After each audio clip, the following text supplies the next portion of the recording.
I kind of want to make jokes, but I can't. Like Scott reached out to us, so I was pretty excited that he was coming out here to do the clinic. Yesterday I get an email saying car trouble. So fortunately we have an amazing pro golfer in our own backyard, and Will's here to take his place and elevate it probably then some. As you know, Ambassador is sponsoring $100 if you're in the clinic and you want to play doubles. You'll be eligible for that, for the payout. I'll need signatures though to verify. So I'll pass this around, sign that. Do what? No, I'm just kidding. So Mike's gonna win, obviously. But man, I just left work, so I'm excited everyone's here. I'm glad we get to do more things like this. And judging by the amount of people that showed up, we can probably do this stuff like this again. So really, thanks a whole lot for coming. Will, thanks a whole lot for stepping up in the last minute. I'll let you do your thing, man. You know a lot more about it. Playing doubles, sign this. All right, so the first thing that I want to talk about is one of the most important things. That would be grip. So if everybody could grab a disc and kind of go along with me. Anytime you have a question in this whole clinic, feel free to raise your hand, whether it's off topic or something I'm talking about right away. Please bring it up. It's something that I could forget or not to bring up, so somebody else could have that same question. There are no dumb questions. So for grip, I have two different grips that I use while I'm playing. One of them would be more of a power grip. And it's I put a lot of my fingers, almost all my fingers I should say, all the way up underneath the rim. And there's more pressure on the back three than there is on the front. The front finger isn't tucked in like that. If you tuck it in all the way, basically your palm is all the way in, it'd be pretty tough to come out of your hands. But there's a lot of pressure on the back three fingers for me. And I've seen a lot of people have different grips throughout the years. Scott Stokely, who was supposed to be here, used to grip it like this, and he had the world distance record at one point. So it's pretty hard to say that any grip is wrong at any point. So does anybody grip it like this, like full-on power grip all the time? So I use this for power, and then when I throw any shot below 250 feet, I use what they call a fan grip. And once again, all the pressure is on my three fingers down at the bottom, with not a lot of pressure on this right here, on the pointer finger. And the pointer finger for me is just controlling the front of the disc. I could throw an upshot only using these three fingers having the power on it. And it's a lot easier for me. It's a lot easier for me to throw shorter shots that way because it's just coming out of my hand. All I have to do is point where I'm going and basically open my hand. And it's the release point. Any questions on that? Yeah, is it going pinky on back, or is it going? Pinky is more towards the bottom. Yeah, well, yeah, no, when it releases. Oh, when it releases, yeah. it's holding the back of the disc. It's not necessarily a ton of pressure on the pinky, but these two fingers are basically me holding the angle. They're not necessarily like a power point, I would say. But these two, close to the pinky, is the same. It's almost pitching the middle of the disc like that. Where's the pressure from your thumb? The pressure of my thumb is just above my middle finger, if you were going to line it up. And once again, a lot of people have different size hands, so you can put your fingers touching together like that, or however way you do it. But I really suggest learning how to throw some type of fan grip or some type of different grip for shots underneath 200 feet. In your power grip, do you ever change the position of your thumb? No, I try to keep it about half an inch to an inch off the side of the rim. And it's a good thing you brought that up because I see a lot of people who put their thumb way out here, and that's a lot of time for your thumb to go from here all the way off the disc in a release point that is a millisecond. It's really easy to hold onto the disc doing that in grip lock.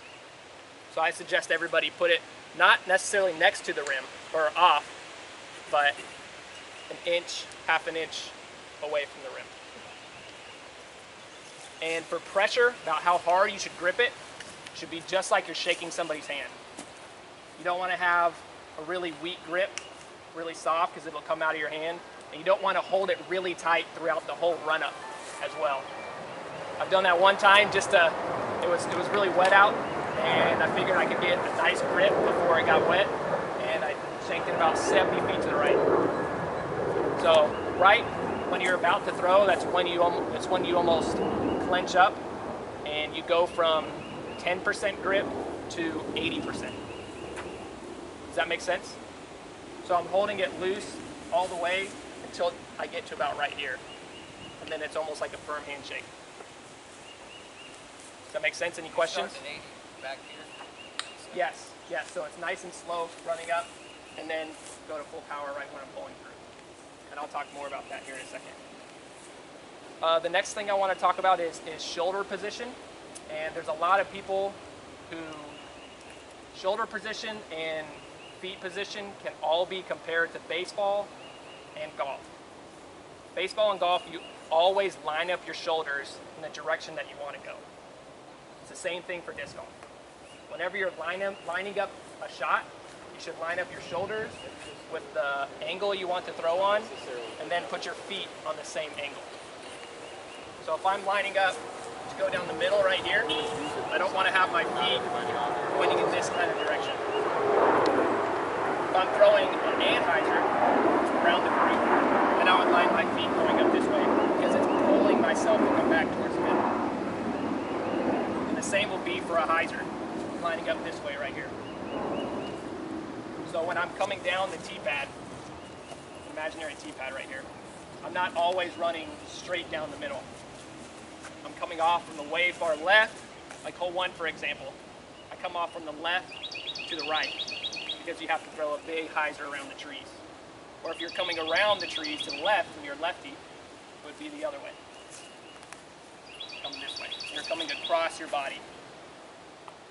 Does that make sense? Any questions? Going hand in hand with that, body position, not just shoulder and feet, is key to getting the most amount of distance. And in baseball, they call it nose over toes. And it's the same thing that you should use when you're trying to get as much power as possible. I see a lot of people run up and they stand straight up and down. They don't have a really wide stance, they stand straight up and down, and their arm has a lot of motion right here to move. So you could easily be thinking you're throwing a hyzer, but your arm could be up here, and you're trying to round it and pull it to the right. So I teach everybody that I do lessons with to always lean over your shot. Not necessarily because it brings all your power into your core, but it limits you on bringing your arm up here. If you lean over while you're bringing your arm up, you're going to hit yourself in the face. You're going to bring it across your chin, basically. Does that make sense? Anybody play any other sports besides baseball or baseball or golf or anything? Soccer? Is that good? What's the foot golf? Foot golf. So the next thing would be run up. Does anybody not do an X step? Does anybody not understand the X step? Yes. So X step would be the best way to move your shoulders in a sideways position in the fastest way. That's why everybody does an X step. I've seen a lot of people run up and take a hop and throw, or a lot of people just stand still and throw. But the X step is what all the world champions have used almost ever. So an X step for me is left first, right, and then left behind right with a little hop inside of it. It's almost like a little dance move. And one thing to go with the run up is it's all about tempo and timing. A lot of people, when they go and watch pros play at tournaments, they think that they're running up as fast as possible with no tempo involved. It's basically full speed, but there's a tempo involved in every single step. Your reach back, your plant foot, and pulling through at the same time. To me, I feel like I'm going fast, but on video it looks like I'm going really slow. In my eyes anyways. I feel like I can move faster, but it's all about being controlled and hitting every spot perfect. Does that make sense?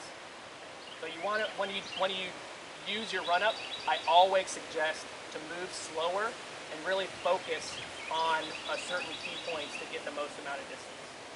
So instead of running up really fast, falling over yourself and letting go, I always try to teach people to go nice and slow Focus on reaching back, keeping your head down, and throw. So going back to golf and baseball, about keeping your legs wide, head over, you want to keep your head down as well. A lot of people try to watch your disc when you're about to throw, and when you, that's funny. When you bring your head forward with your shoulders, you're rotating your shoulders before you release the disc. And when you rotate your shoulders before you release the disc, you're guaranteed to throw it to the right. So I try to, he'll know, I try to teach everybody that I give lessons to keep your head down for as long as possible. Because once you move your head, you're moving your upper body, and your upper body is what should be lined up to throw the shot. So once you move that line, you're going from here to here in a very, very fast time. And all of a sudden you're lined up to the right. You don't have as much power as before. Does that make sense? Any questions? Yeah. So your entire lining up of the shot is done before you ever take your first step or Yes, next step. exactly. Your body position puts you in place. Yep. And then once from there, you got to commit. Yep, exactly. And the same thing that goes with that is taking into account everything that's going on, wind, the speed of your shot, the elevation, what kind of angle you need to throw on. And that's the type of stuff that you have to commit and know before you're going to throw it. And that's the only way you're going to learn that kind of stuff, is having the experience of knowing what not to do. Because the only way to do it, the only way to learn is to do it, basically. Does that make sense? Yeah. Because there's a lot of times where you don't want to throw a certain disc into a wind, and there's a lot of times where you shouldn't throw an overstable disc on a right to left hill because it's going to go down the hill. Kind of like a shovel. Any questions on that? Any questions on? On the mid-range, do you still, like, say it's not like a drive, do you still keep your head down? Yeah, every single shot. Unless you're going fairly close to the basket where you don't need a lot of power, then I don't turn my head on like a 150-foot shot. I try to keep my head where I'm going and then use a lot more risk. Any questions on driving before I talk about upshots? We're talking about your forehand grip. Yeah, I'll do that after I do upshots. Okay, that's okay. So for upshots, it's basically just a scaled down version of how I throw a drive. And I would suggest doing the same thing for everybody, is to learn how to do a standstill shot. It's basically wider than shoulder length. And the reason I say wider than shoulder length is because anything shorter, there's no difference in weight shift. And anything wider, there's no difference in weight shift. You can't feel going from one way or another if you're really wide or really close. And all your power will come from this back leg. Just like in baseball, just like in golf, it's all coming from this leg back here. So for upshots, where he's going right now, I'm going to this basket. I line up my feet, and I line up my shoulders where I'm going. And then from there, I could almost close my eyes because I have you're going to have that lineup right here.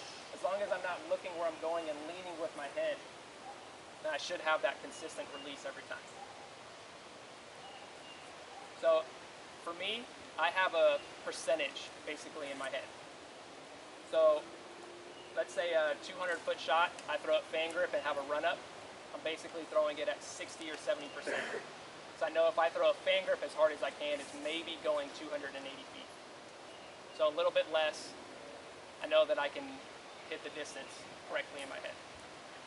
And that's a good way to keep up when you're going to practice, is take a note on how far the hole is, find the easiest way for you to throw that hole.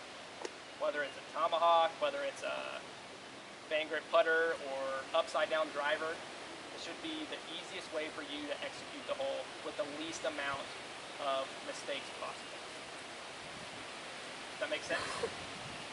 So, yeah. when you say you line up your shoulders, do you do it directly at the basket, or do you look a tiny bit to the right for the highs or outs? That's a good thing to bring up. So if I'm throwing straight, and let's say I just need a straight shot, like a lot of the wood shots back here, then I'll line up going straight. But if I need a shot that goes a little bit to the right and comes back in, then I'll line up my feet just a little bit more to the side. to where my angle of release is pointing me that way. And any time that I'm shooting for a shot that needs to go right to left, I'll give myself room to miss, which is something that a lot of professionals have taught me when I was growing up, is how to miss your shot. So if you're throwing a shot that is right to left and the grass is short, you want to be able to miss the shot to the right because it has room to give moving to the left. If you miss your shot to the left, your disc is basically constantly moving away from the basket. Does that make sense? So for throwing an anhyzer, it would be the opposite. If I want to miss on an anhyzer, I want to miss it too far wide to the left instead of missing it too close to the basket because it's constantly going to be traveling away. Does that make sense? Any questions? No questions? So Alan was bringing up sidearm. And for me, I feel like I just learned how to throw sidearm in the past 6 months. And I feel more confident with my sidearm than I have my entire career, which wasn't always a strong point. And one thing that I've noticed with sidearm for me, and I've noticed in a lot of people that throw sidearm at tournaments, is that they raise their hand too high above their shoulder. So if they're trying to keep it on, and this is the same for backhand. If you want to keep a sidearm on a direct line, it should be straight back, and then whatever you bring back, it's basically going to be mirrored on the front part of your body. So for backhand, if you reach up high right here, you're going to be coming through and then up, and then your disc is going to get an air bounce and go up. So if I'm coming down too low here, I'm going to be pulling up, and then it's going to come up. Does that make sense? That's why you want to have as close as possible to a tabletop release, a lot of people call it, where you're coming across on a straight line as flat as possible with a disc in the same angle, how you want to release it. So if you're reaching back, you don't want to have your disc on an anhyzer when you're trying to throw a big hyzer. On hole 1 right here, you don't want to be coming through and your disc be like this. And then you have to change it from here to here while you're pulling through in that quarter of a second of time. More than likely you're going to turn it over, not the right shot that you want. So you want to keep it on the same plane the whole time. That's the hardest thing to learn with driving, is keeping it on that same plane. A lot of people reach back and they feel like they're straight back, and then they come around. And once you come around your body, the mirrored form of that would be to come and rotate this way.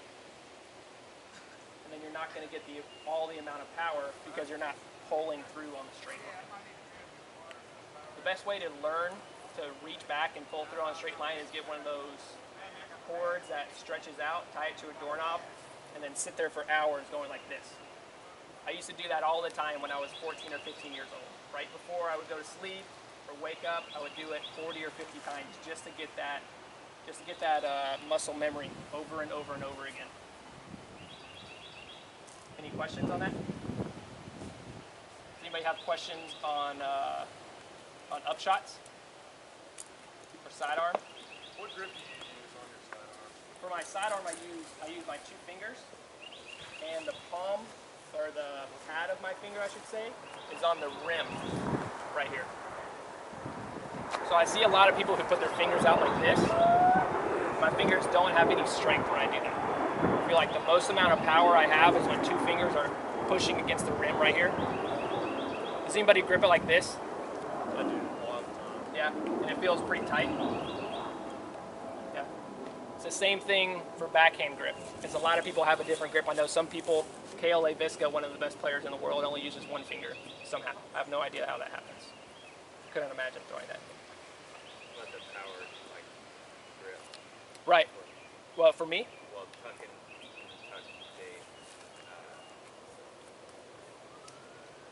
oh, like that? That's what I think Avery Jenkins does that.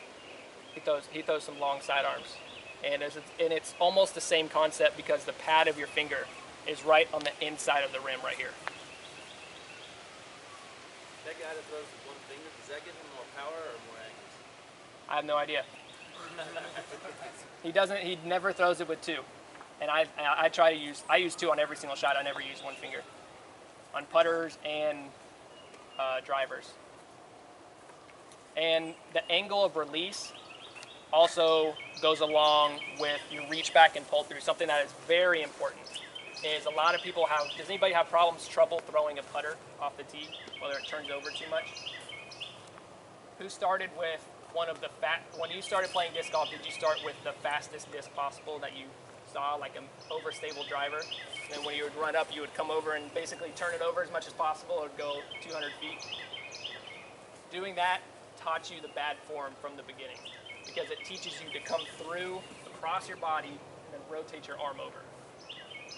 When really you need to learn to come through, keep your hand up while you are throwing to keep that clean release. Does that make sense?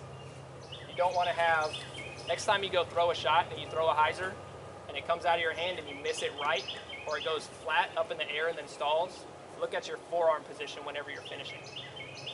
It should be coming through and your wrist should be used more as a hinge than it is turning it over like this. For an anhyzer, of course, you need a little bit of that turn. Not a lot, but you need a little bit just to get the nose angle over. But when you're coming through, I'll throw a shot really slow. Watch my forearm. My forearm never rotates up like that.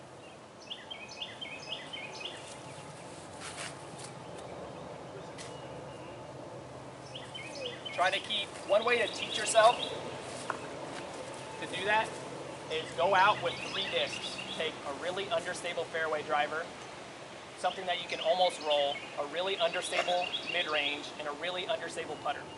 And teach yourself to have a clean release to where it doesn't flip over and only go 50 feet or 100 feet.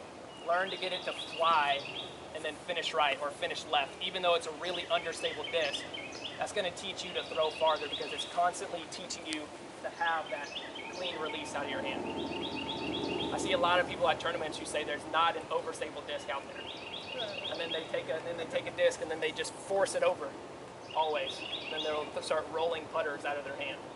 When really a putter is made to be a slow shot that slowly turns. Any questions? Sidearm, but Yeah. you're right here. Do you get your momentum? Is it like that? Do you get momentum? Is it like more of a pop? For me, it's more of a pop. And it's all about right here for me. Sorry, what'd you say? Yeah, I stay on the same line coming through the whole way.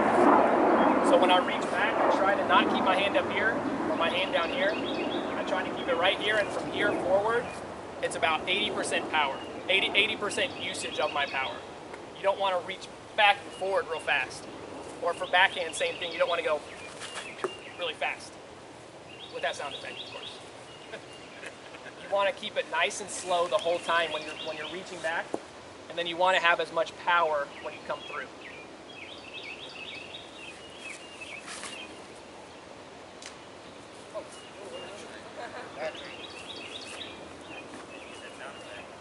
Sound effect changes everything. Is there any more questions on driving? Yeah. Sorry. Show me how you hold your sidearm disc. Yeah, yeah, I put it 2 fingers right here, and this pad of my finger is right on the side. And then this finger actually is not on the rim, but it's basically stacked right behind it. So there's almost only one pressure point, and it's on the inner part of the rim. My thumb is just like driving. It's on top of it, and it almost pinches it. You see my fingers through the rim right here? It's not on top of them, but it's just right behind them. Where I'm pinching it. You had a question? I do. You talked a whole lot about leading up before the shot. A lot of the AMs I see, including myself at times, we struggle with the follow through. Specifically, pitching forward, being off balance. Right. Most of the top pros, they have perfect balance. Any tips you got for us for that? That's good you brought up follow through because that's one of the key parts of hitting the correct shot. One thing that I see a lot of mistakes, like you were saying, is they come through and then they almost take all the power off and lean off to their left. Instead of letting that power bring them through and bringing that shoulder around and then finishing with your back to the shot. If you watch pros online on YouTube or anything like that, you see that all of their shots, they almost finish like this, with their back turned, or almost rolling all the way around. Because there's a lot of power on this rotation that's basically on your heel when you're coming through. And it's not coming through like this. No, it should be just like when you're standing still. All your power comes from back to forward and shifting your weight. Does that make sense? Yeah, so you never pitch forward. It's coming this way. So you should come with all the power here. There should be, if I had to draw a line of power going through my body, it would be here, and then when I pull through, everything is leaning this way. And then once you lean this way, there's all the power on this front foot and this side of your body, and it should rotate you to bring you around. Does that make sense? Does that answer your question at all? It does, but like I'm saying, maybe it's just because you're so lean. I see a lot of the guys, what happens is they follow through, and their left foot will come all the way forward off the front of the pad, land in the mud or whatever's in front of the tee pad. Right. I mean, they're literally pitching themselves forward. Right. Well, that's close to the same. It's just that they're trying to watch their disc, probably, instead of coming through and bringing yourself all the way around, because you won't be able to watch your shot the whole time once you release and follow through.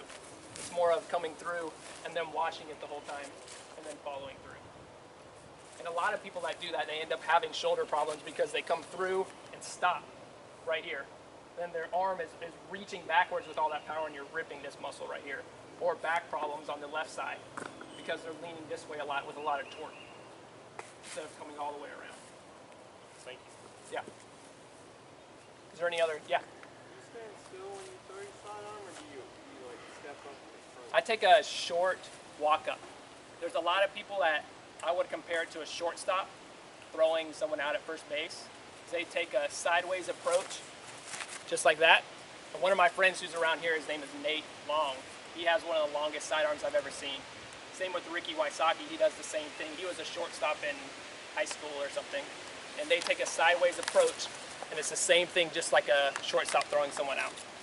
For me, I just have a shorter walk up, and I try to line my shoulders up with my last 2 steps of my run up. So when I'm running up, my last step is here and here, and then I come through. So my feet are going to be pointing wherever I'm going. That answers your question? Sidearm? Yeah. You can't really see anything since you're on the side.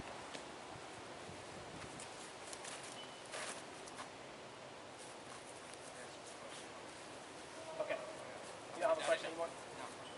I didn't know how to ask. Okay. How can I get more power across my chest? Coming through, it's all about that muscle memory. What I don't know if you've heard me or not. I suggest using those stretchy bands. You know the stretchy bands.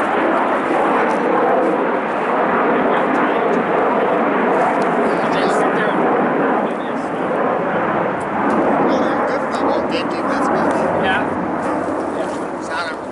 Yeah. I mean, it's all about learning that constant motion. Learning how to put your body in the right position to maximize your potential of throwing. Yeah. All about staying low and staying in your court. Is there any more questions on driving? We can go over here to this basket right here and do putting. Is that about 30 minutes? What time is it? 4:32. 4:30.